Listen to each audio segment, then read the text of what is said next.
This is Hidden Killers Live with Tony Bruschi, Stacey Cole, and Todd Michaels. We got a question, which I think is an interesting question. Who's worse, Donna or Diddy? That could be a contest. Donna or Diddy? Donna or Diddy? It depends what you believe Diddy did or didn't do. Right. I think that's the question. If you believe he did a lot more than what he's convicted of, Diddy. I mean, they're both horrible. I mean, you know, there's the wake. They're both raging narcissists. Mm-hmm. So basically,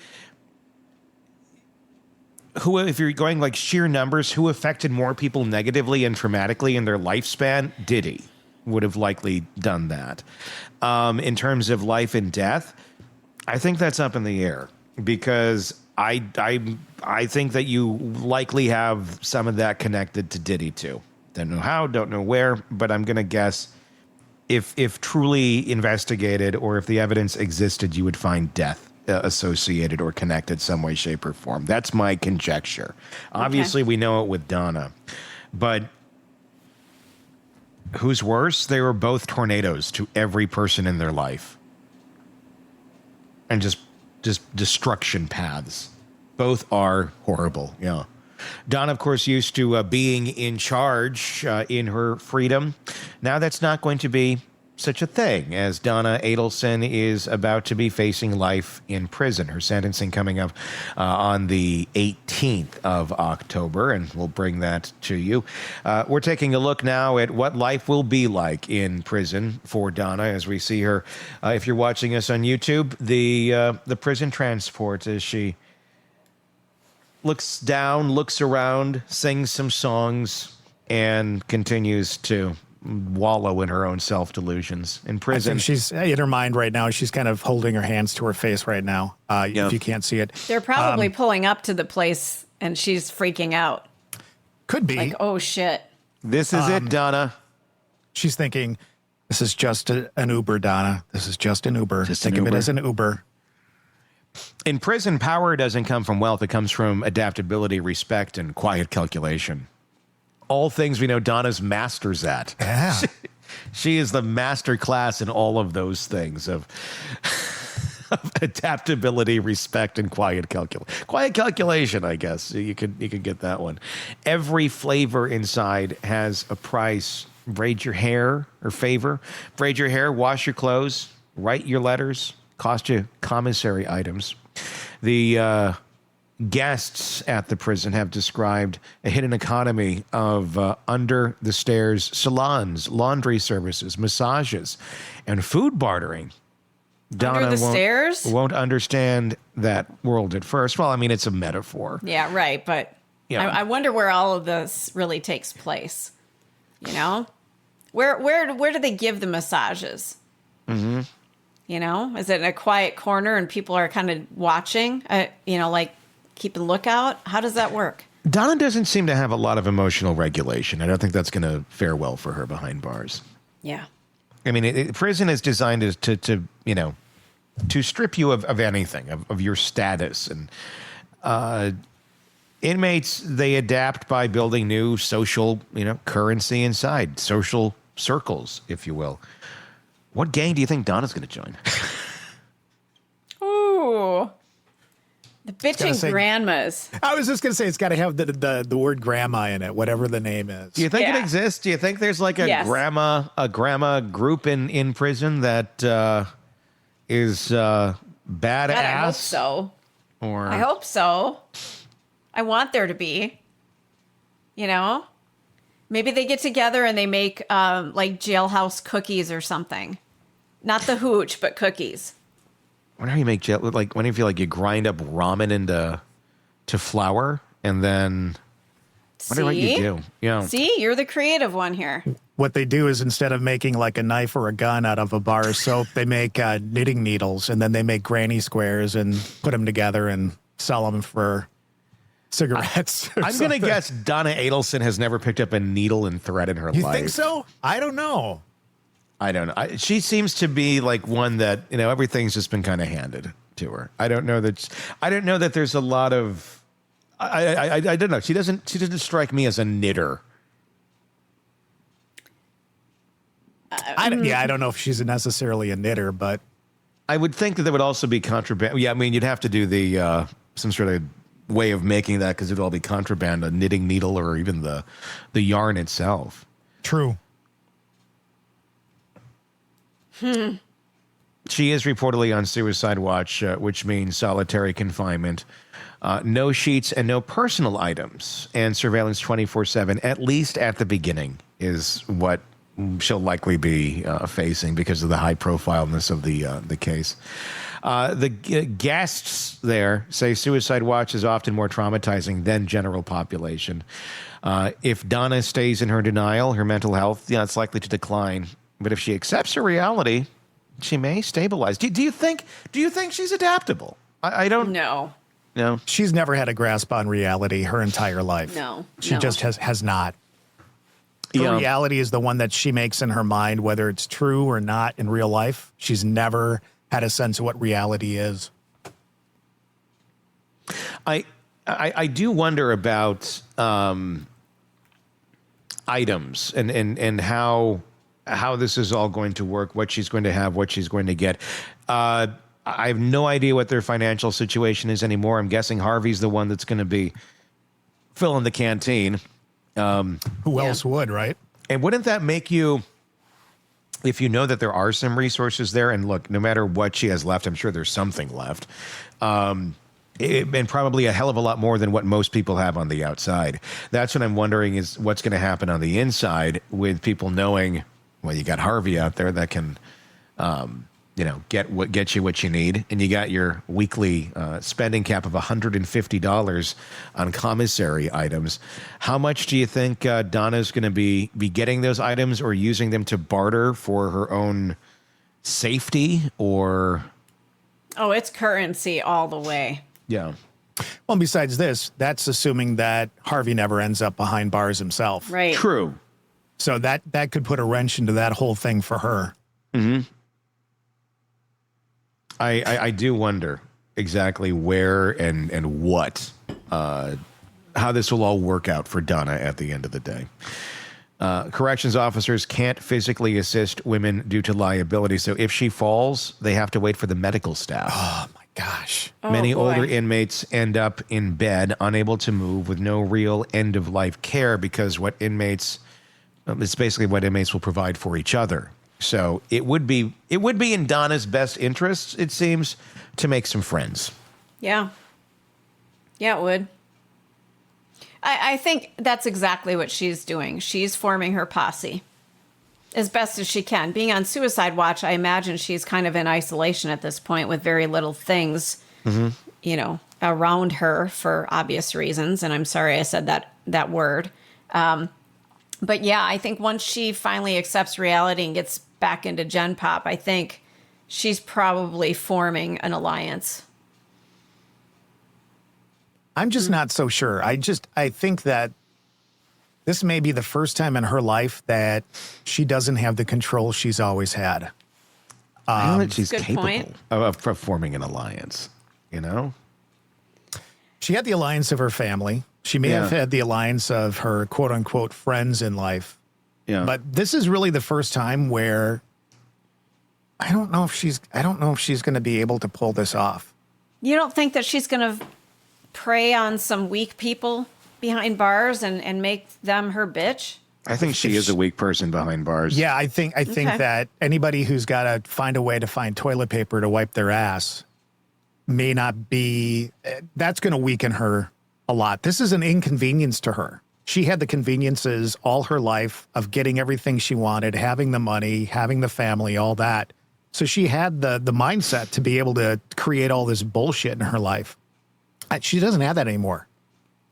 Our tag was caviar to commissary. Mm-hmm. I don't think she can deal with that. No. I mean, this is someone when you look at this, I don't think she has the mental ability to do so. I mean, and this, look at her. I mean, she's feeling sorry for herself. I guess one would probably, no matter what, if you're in that sort of situation, but that's not going to help her.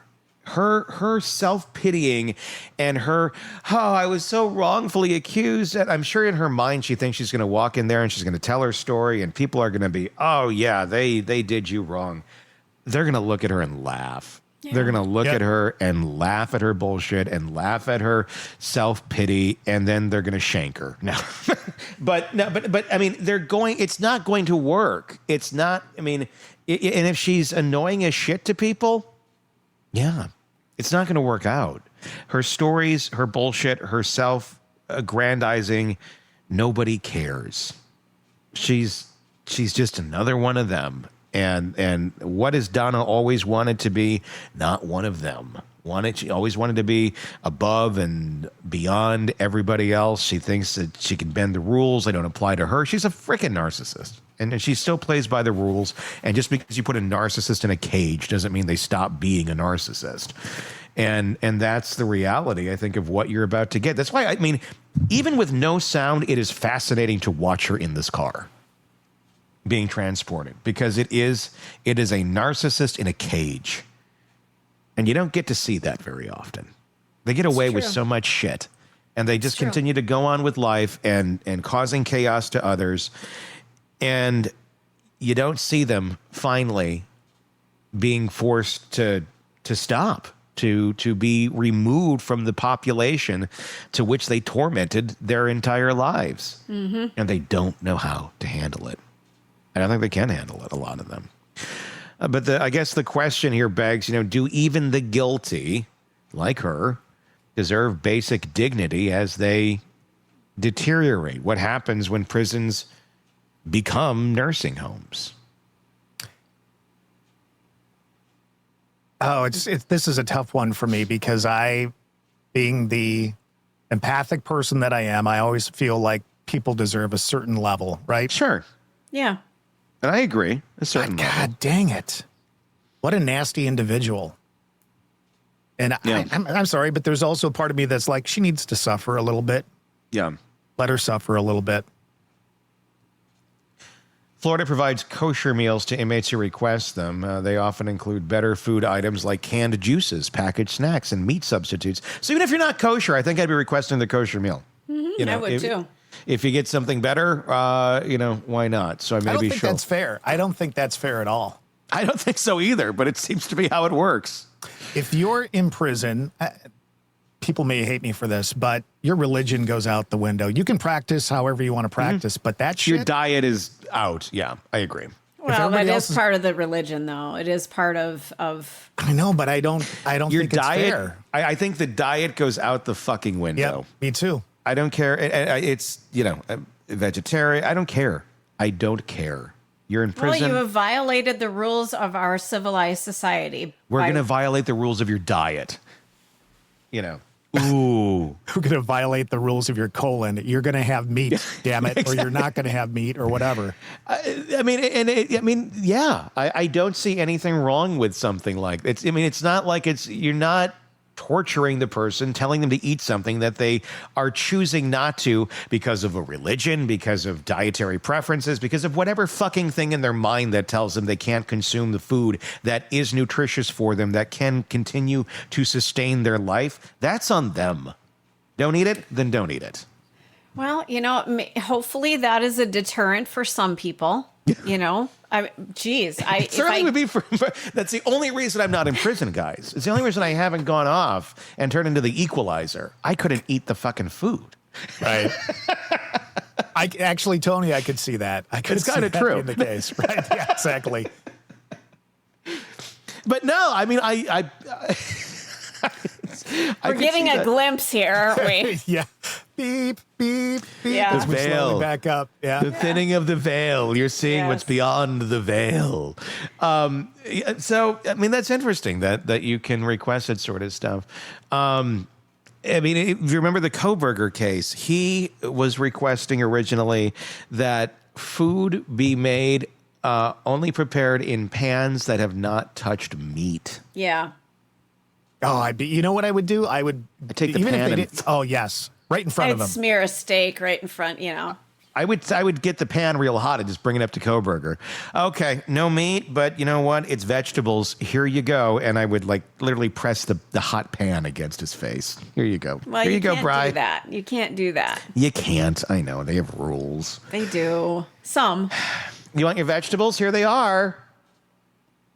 No parole. There's no appeal. There's no other plan here.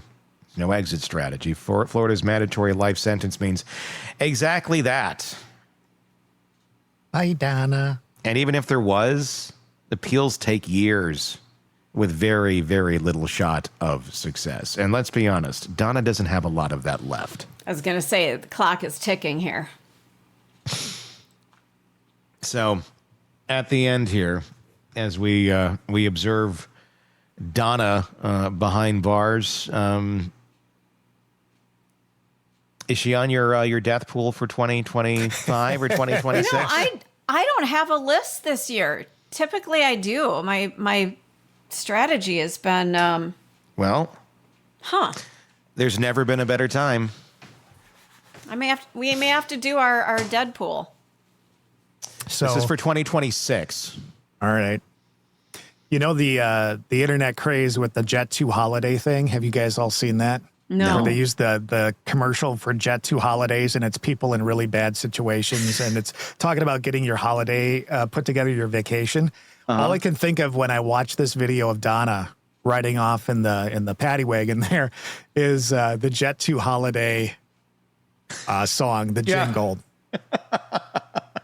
Because this would be a vacation from hell for anybody. Yes, I'm hearing Holiday Road. Of course you are. I'm hearing Lindsey Buckingham, Holiday Road.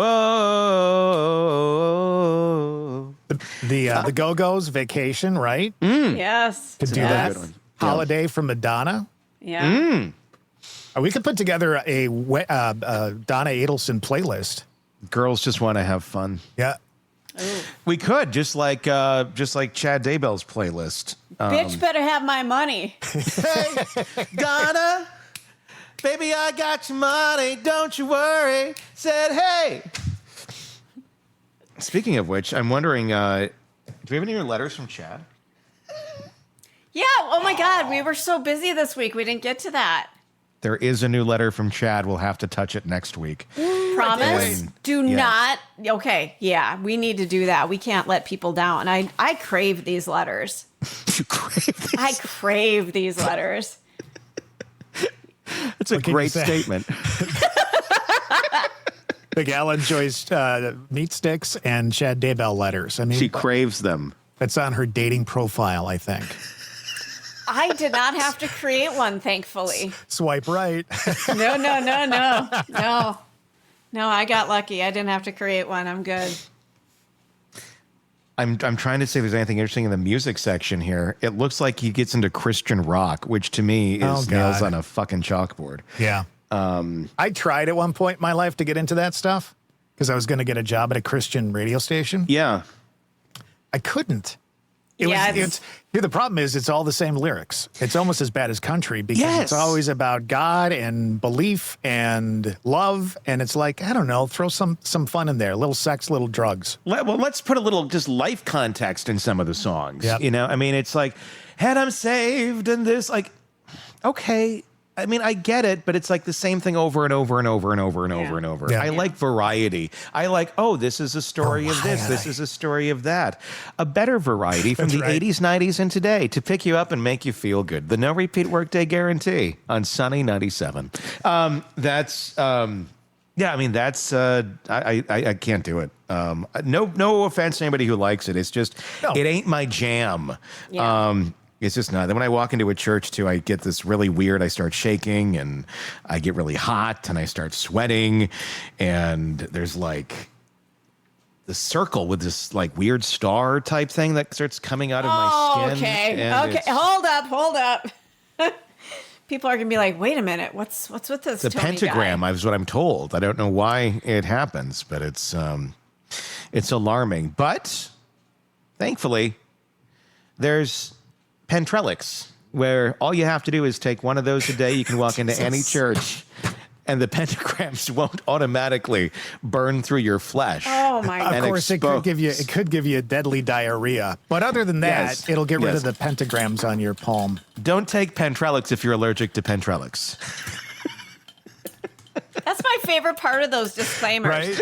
Don't take it if you're allergic to it. Well, no shit, Sherlock. I feel like we should remove that one and let anybody take it that's allergic to it. Because it's like, well, that's natural selection right there. If you know you're allergic and you're taking it.